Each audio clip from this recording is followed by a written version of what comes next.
let's take a look at this, 1.4, determining the domain and range of a function. Now, it's very important you know what domain and range are. And we spoke about domain and range earlier on, and we spoke about domain and range when we were doing 1.3, the parent functions. But to remind you, here are the definitions. The domain is the set of the first elements or x-coordinates, or independent variable in a relationship. The range is the set of second elements, or the set of y-coordinates, or dependent variables in a relationship. So in other words, the domain is the x values that your graph touches, and the range are all the y values, or the heights that your graph touches. Now, just to reiterate domain and range, I'm going to open up another slide here. And we'll just do a basic example again, just to get you going with domain and range before we do a real life problem, because that's what this section is about doing domain and range of a real life scenario. So if I take a look at a little mini example here, and I just say, state domain and range,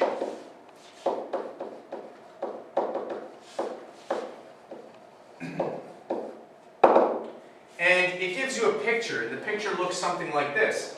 The picture has x, y, and the picture looks something, let's say, like this.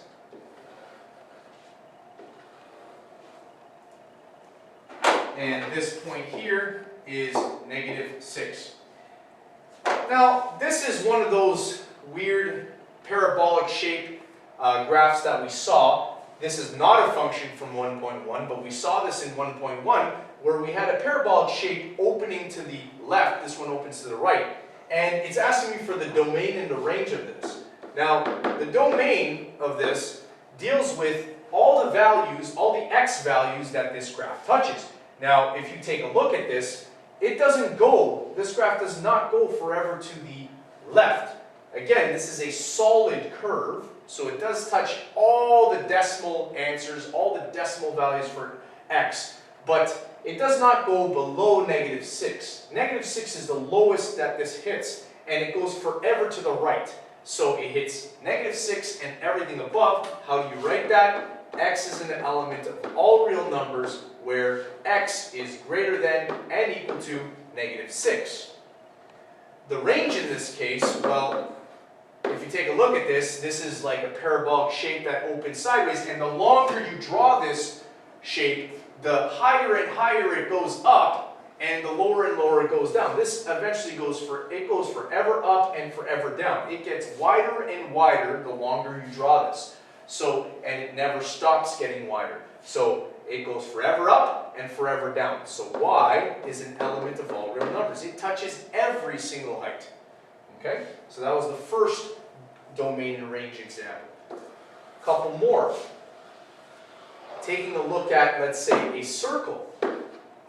And coming up with the domain and range of a circle. And we spoke about a circle when we were looking at the absolute value, and the circle we spoke of was a circle with radius 5.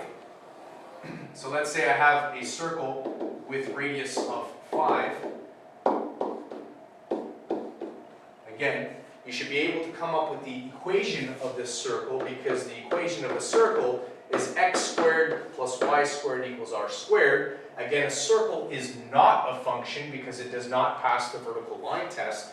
A vertical line will pass through 2 points of the circle, so it does not pass the vertical line test. When x is whatever value, you will have 2 heights, which is not a function. It's a relationship, but not a function.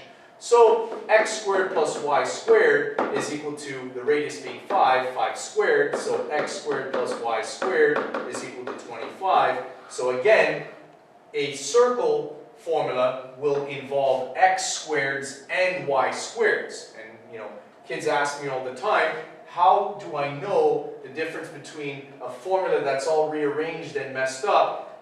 How do I know if it's a circle or a parabola and so forth? Well, you know it's a circle if you have x squareds and y squareds in the same formula. Okay? So here is the circle. Now coming up with the domain and the range of this circle. Well, the domain if I take a look at this, again, this is a solid curve. So it does touch all the little decimal points and all that stuff. It's solid. It is not independent points. It is solid points. But this thing does not go forever to the left, and it does not go forever to the right. Okay? The lowest that this thing hits is -5, and the highest x value that this hits is 5.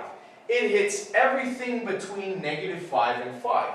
How do you write that? Well, x is an element of all real numbers where, and now this is where it gets tricky. You always read inequalities from the variable. So when you see this inequality does not necessarily mean greater than. It could mean less than, depending on where the variable is, because we always read it depending on where the variable is. Now the correct way of writing this is this. You put the x in the middle, you put both inequality signs going that way, and you put the lowest number, which is -5 over here, and the highest number, which is 5 over here. Now if I were to read this properly, it should be read like this. The domain is the set where x is an element of all real numbers where, now I read from the variable, x is, remember this opening is the bigger than, so x is greater than and equal to -5, but at the same time less than and equal to 5. See, both of these are facing the same way, but when I read it properly, this is x is greater than and equal to -5, but also less than and equal to 5. So again, that symbol, that inequality sign on its own, does not necessarily mean greater than or less than. It depends on how you are reading it. So x is an element of all real numbers where x is greater than or equal to 5, but less than or equal to, greater than or equal to -5, but less than or equal to 5. The range in this case, well, the range is the same sort of deal. It doesn't go forever up and it doesn't go forever down. The lowest height that this hits is -5, the highest it hits is 5, and it's a solid curve, solid circle, so it hits all the little numbers in between -5 and 5. So this is y is an element of all real numbers where, and again, it's between -5 and 5, so where y is greater than and equal to -5, but at the same time less than and equal to 5. And that would be the domain and range of that circle. And let's take a look at something that throws kids off a lot on tests, quizzes. I've seen it over and over again, and I need to explain to you the difference so that you understand. But let's say they give you an example that involves not solid curves or a solid line, it involves points. And so let's take a look at this. I'm going to draw 5 ticks for every single, for all my x and y values. So I'll go 1, 2, 3, 4, 5, -1, -2, -3, -4, -5, 1, 2, 3, 4, 5, and -1, -2, -3, -4, -5. So you can draw that on your paper as well, 5 ticks. And I'll only, place about four points on here. So let's say one of the points are right here. And then the next point is somewhere over here. The next point is somewhere here. And the next point is right over here.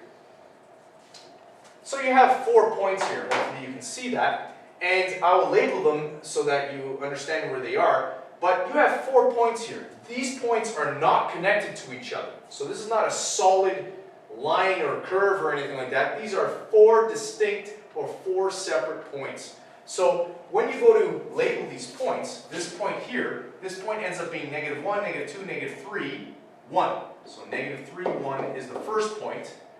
The second point I drew was 1, -1, -2, -3, so 1, -3. The third point I drew is -1, -2, -3, and 1, 2, 3, 4. So, 3, 4. 1, 2, 3, and 1, 2, 3, 4. Should be 3, 4. And then the last point I drew is 1, 2, 3, 4, 1. So 4, 1 is the last point I drew.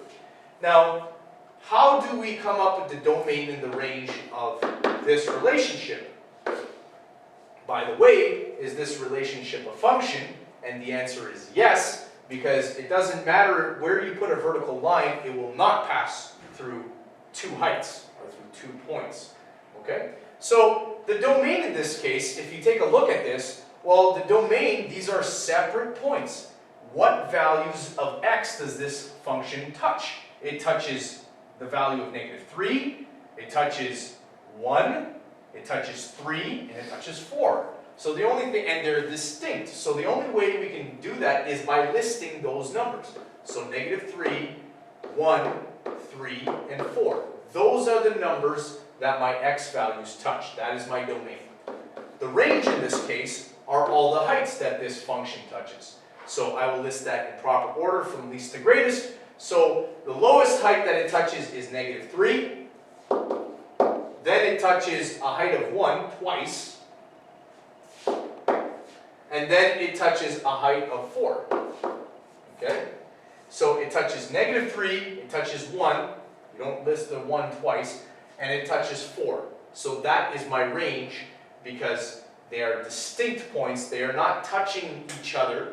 It doesn't include all the points in between. There are 4 distinct points, 4 distinct x values, 3 distinct y values.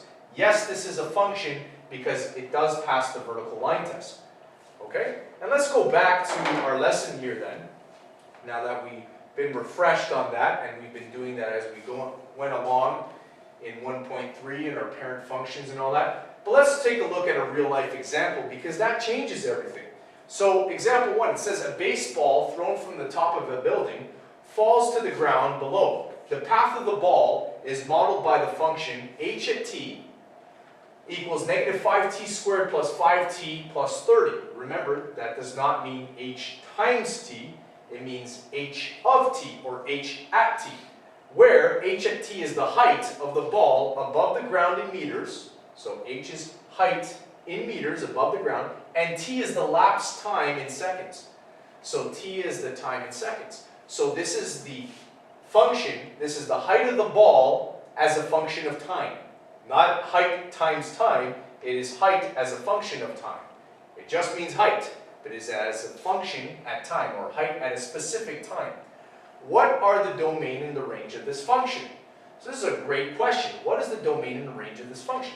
It would be a good thing if we could draw this function. So that's what I'm going to do. I'm going to draw this function. There's a couple ways we can do it, but what are the most important things when you talk about a baseball thrown from the top of the building, okay? And it, goes to the ground below. So if you throw the baseball from the top of the building, you're going to be at the top of some building, and you throw the baseball, I don't know if you throw it downward or upward, and then it comes down. Whatever happens, it's going to follow a parabola, and that is the parabola that it follows, okay? So a good idea would be to know what the top of the parabola is and what the bottom of the parabola is, because there will be a top and will be a bottom. The top, obviously, of a parabola is the vertex, and that's a parabola that opens down because your a value is negative. So that is a parabola that opens downward. The top will be the vertex, the bottom will be the ground. So when you come up with the range talks about the heights that this thing hits. Well, it's going to hit every height from the ground all the way to the top of the parabola. I have to figure out where the top of the parabola is. So that's number 1 for figuring out range. Domain, well, domain is your x values, or in this case your t values, your time. And we start timing when you throw the ball. So you start at time 0. So you throw it, it's time 0, and then when it lands, that's the end of the experiment. We have to know at what time it lands. And that will help me decide what the domain is, because the domain is from time 0 until time whatever it hits the ground. So a good idea would be to figure these things out. Now, it's important to understand that they've given us this formula in standard form. How do I know it's in standard form? Because this is the same as y equals -5x squared plus 5x plus 30. This is written in this form, y equals ax squared plus bx plus c. And from grade 10, the only things you learned was that the a value indicates whether it opens up or down, if there's a stretch or compression vertically, and what your y-intercept is. So you should know that your c value is your y-intercept. So in this case, your y-intercept is 30. Okay, so that's going to help us out maybe. But you also have to remember in grade 10 that the worst way of graphing would be through standard form and picking numbers to plot in to figure out what the heights are as you pick certain times. The best way of graphing is by either graphing it in vertex form or in factored form, as we spoke about in our prerequisite skills in class. So it would be a good thing if this was either in in vertex form or in factored form. Now, how do you switch something from standard form, so standard form, to vertex form? And the way to do that is by completing the square. Some of you have forgotten how to complete the square, so you can look up one of my videos or one of the other videos on YouTube to complete the square, and they will go over how to complete the square and how to change something from standard form to vertex form, because it's a lot better to be in vertex form. You'd be able to tell me what the vertex is already, what the maximum height is already. The other way to do this is by putting into factored form, and the way you put standard form into factored form is by factoring, of course. Okay? So again, how do you factor? Well, again, if you're not up to par with factoring in grade 10, you definitely need to know how to common factor, followed by simple trinomials, followed by complex trinomials, followed by difference of squares. You have to know how to factor all these things, or else you will not be able to put something from standard form into factored form. As I said in class, it's not about how you do things, it's about why you do things. You should know how to do those things. If you don't, it means you're behind, and you need to catch up by looking up videos and by going to extra help that we have. So let's take a look at this, and I'm going to first write this equation of this parabola down. H of t equals negative 5t squared plus 5t plus 30. And I'm going to try to go and graph this and have a picture of this thing so that I am able to obviously come up with the domain and range, because that's what they want. They want the domain and the range. So let's take a look at this. It's standard form. What I'm going to do is I'm going to do this by factoring. Now, putting something in factoring form as opposed to vertex form. Vertex form, when you put it in vertex form, it tells you what the vertex is, and yes, there are ways that you can find the x-intercepts by setting height equals 0 or y equals 0. When you put something into factored form, however, it will tell you, remember from factored form, it's also called x-intercept form, because it will tell you what the x-intercepts are, and from that you can find the middle, the equation of the axis of symmetry, and from that you can find the vertex. So it's always a good idea to put it in factored form. It gives you all of those, it gives you all that information, but of course not everything is factorable. So let's try factoring this. So the first thing I try is factoring this. I'm not even sure if this is factorable, but the first thing I try is a common factor. There's a common factor of 5. Actually better off negative 5, so I get rid of the negative in front of the t squared. So I'm going to first factor out a negative 5. This divided by negative 5 is t squared. This divided by negative 5, be careful, is negative t. And this divided by negative 5 is negative 6. So now I have a simple trinomial in here. So I factored out a negative 5, and now I have a simple trinomial. So if I factor this further, if it is possible, this simple trinomial, factoring a simple trinomial, I should be able to go right to the answer using product sum integer rule. And if I look at this from grade 10, the product of this thing is negative 6, and the sum of this thing is negative 1. So I'm looking for two numbers that multiply to negative 6 and add to negative 1. If you're ever stuck, remember, list the products of 6, the factors of 6. There's 1 times 6, there's 2 times 3, and that's it. Those are your only options. The only thing that would add to negative 1 is 2 and negative 3. Let's double check. 2 times negative 3 is negative 6. 2 plus negative 3 is negative 1. Therefore, these are the two integers in our factors. So our first factor will be t plus 2, and our second factor will be t minus 3. So this would be our parabola in factored form, and this will help us graph this parabola in order to come up with the domain and the range. Now, it's important that you understand that in factored form is also x-intercept form, because from the factored form of a parabola, you can figure out what the x-intercepts are immediately. So for instance, the x-intercepts always happen when y is 0. In this case, you're not talking about x's and y's, you're talking about heights and times. So instead of your y, you're talking about height. Instead of your x, you're talking about time. So in order to find your t, or your x-intercepts, you are plugging in y, or height, equals 0. So if you plug in height equals 0, you end up with -5, t plus 2, t minus 3.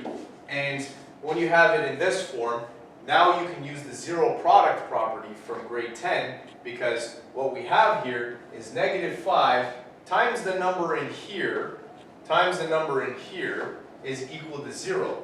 Well, the rule states, the zero product property states that when you have some sort of bracket multiplied by another bracket multiplied by -5, in order for that to equal 0, either the number in this bracket is 0 or the number in this bracket is 0. So, if the first bracket, t plus 2, is equal to 0, that means t is equal to -2. And if the second bracket, t minus 3, is equal to 0, that just means t is equal to +3. So my two x-intercepts, or t-intercepts in this case, are -2 and +3. So how does that help me out with figuring out the domain and range? I'm going to quickly erase this.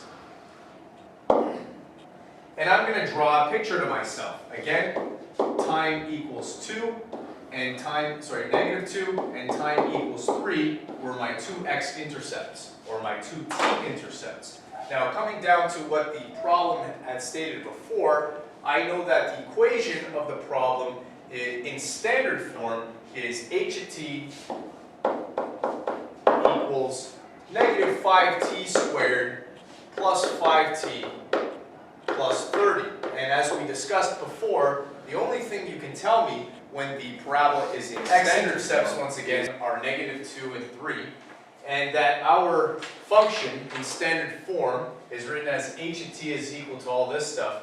Again, we know that the a value lets us know if it opens up or down. In this case, it opens down because it is -5.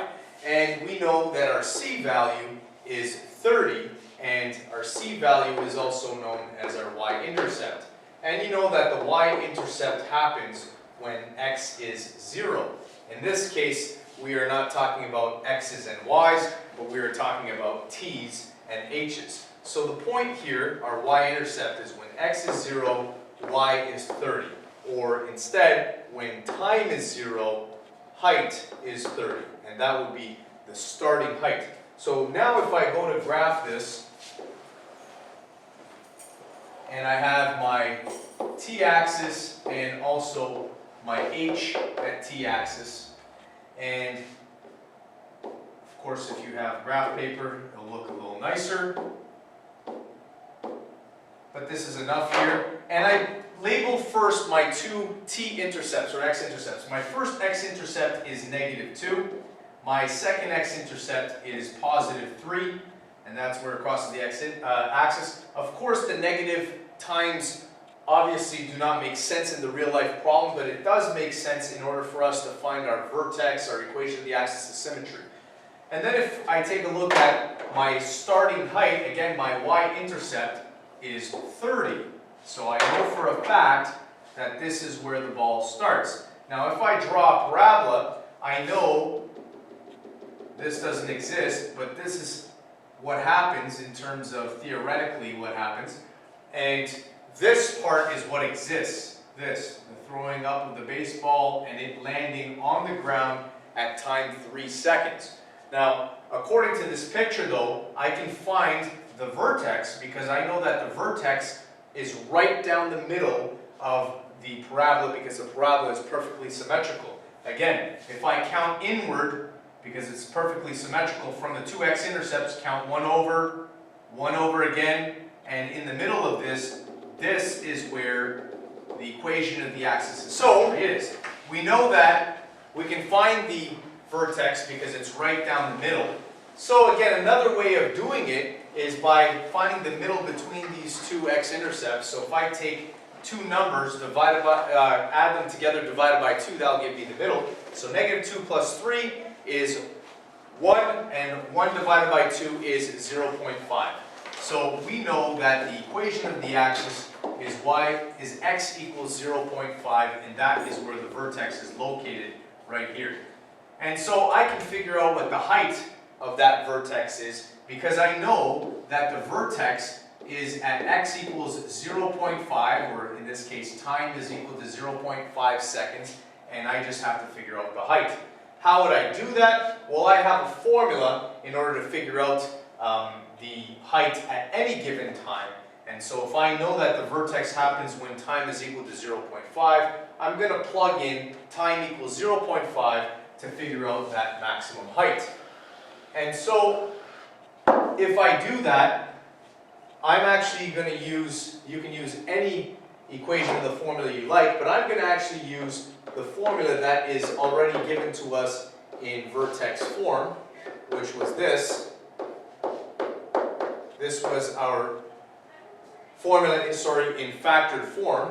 And so looking at the formula in factored form and plugging in time equals 0.5, if I plug in 0.5 in here, I get negative 5, and this is 0.5 plus 2, and this is going to be 0.5 minus 3.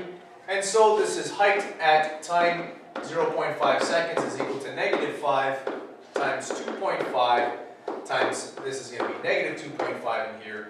And now if I multiply this all together, this is going to be negative 2.5 times 2.5, which is negative 6.25 times negative 5, which is 31.25, I believe.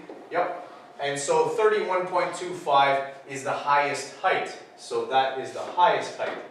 Now you may ask me, why did I go and look for the highest height?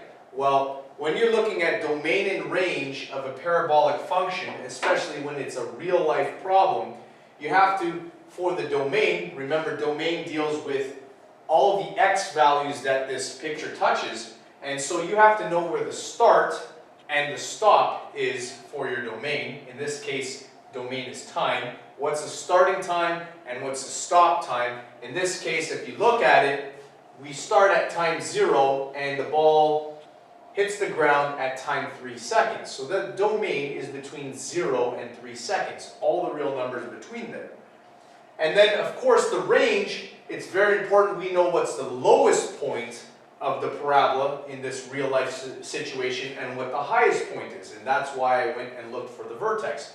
We already know that the lowest number, or the lowest height that this ball hits is a height of 0, because that's the ground. That's the lowest it can hit. But the highest point we were after, and that's why I figured out the vertex, and the highest point that the ball hits is 31.25.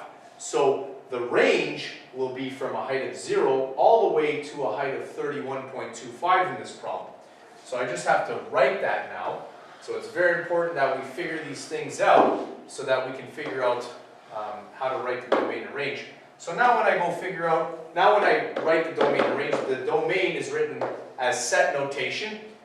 We first start by saying we're not going to call it x anymore, we're going to call it what it appropriately is in this formula, which is t. So t is an element of all real numbers where, and then t is between 0 and 3. So it's greater than and equal to 0, but less than and equal to 3. Remember that the correct way of reading this thing, that sign doesn't necessarily mean greater than or less than or whatever. It's dependent upon where you're reading from. We always read from our variable. So t is greater than and equal to 0, but at the same time less than and equal to 3. Quick way to remember that is put the variable in the middle. If it's between two numbers, put the variable in the middle. Put both signs going that way, the lowest number here, the highest number here. Okay? And once again, t is greater than and equal to 0, but less than and equal to 3. The range, on the other hand, it's not y's anymore, it's height as a function of time. So height as a function of time is an element of all real numbers, where height as a function of time is, and I'm going to make them both look like this, because it's between two numbers, the lowest height that it hits is 0, and the highest height that it hits is 31.25. And so this is read as height is an element of all real numbers where height is greater than or equal to 0, but at the same time it is less than 31.25. So that's how you come up with the domain and range, and you should be able to come up with the domain and range of any relationship or any function, but especially when it's giving you a formula and it is a real-life situation, you have to think of where the parabola, or what part of the parabola is actual real life, and use the parts of the parabola that are not real life to figure out your vertex, x-intercept, so forth, so that you can come up with the appropriate domain and range. Remember, the domain is on the x-axis. The range is on the y-axis. Make sure you look at the graph correctly. Make sure it is from least to greatest. And make sure you write the equation correctly. Now you can impress teachers, family, and friends.